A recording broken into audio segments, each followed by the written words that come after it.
What could you get in a desktop computer back in 2003? Let's find out. I'm not sure why I still have this paper, but I found it. It's pretty crazy. This was actually my first decent desktop computer. Before this, I had an ancient one that had a Pentium in it with Windows 95.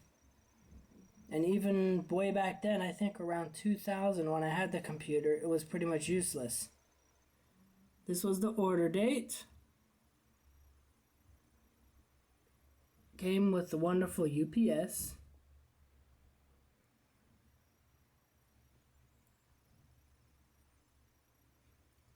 So it was a Dimension 2350.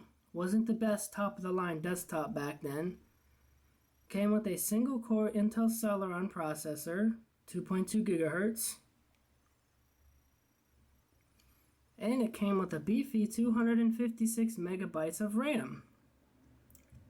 The funny thing about this was a free upgrade that Dell did at the time that I remember. Otherwise the computer would have came with 128 gigabytes of RAM.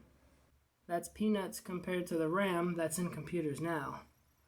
Some computers I've heard of have 32 gigabytes.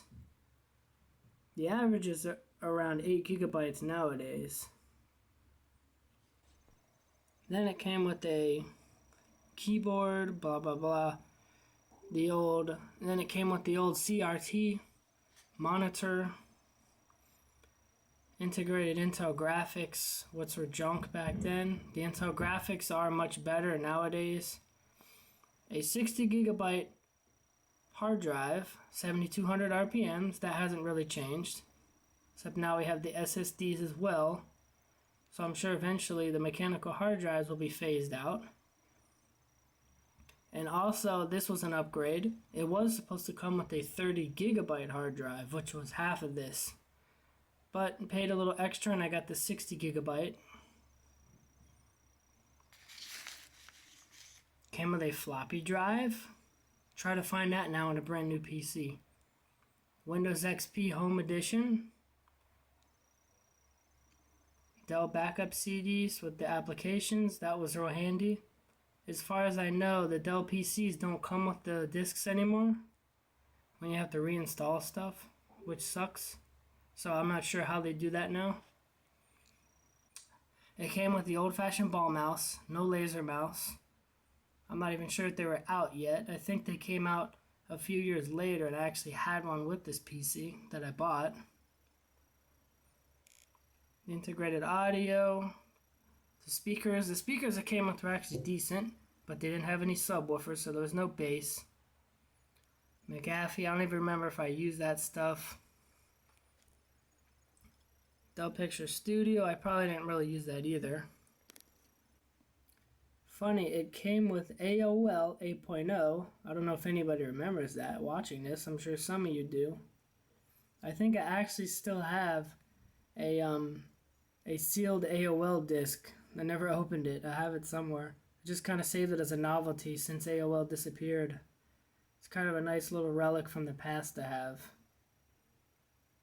Real Network, Real One Player. No, I don't remember what that was. Microsoft's Worksuite 2003. Actually, it's 2020 now, and I still have the discs from the MS Works, and I still use some of the programs, and they work perfectly fine.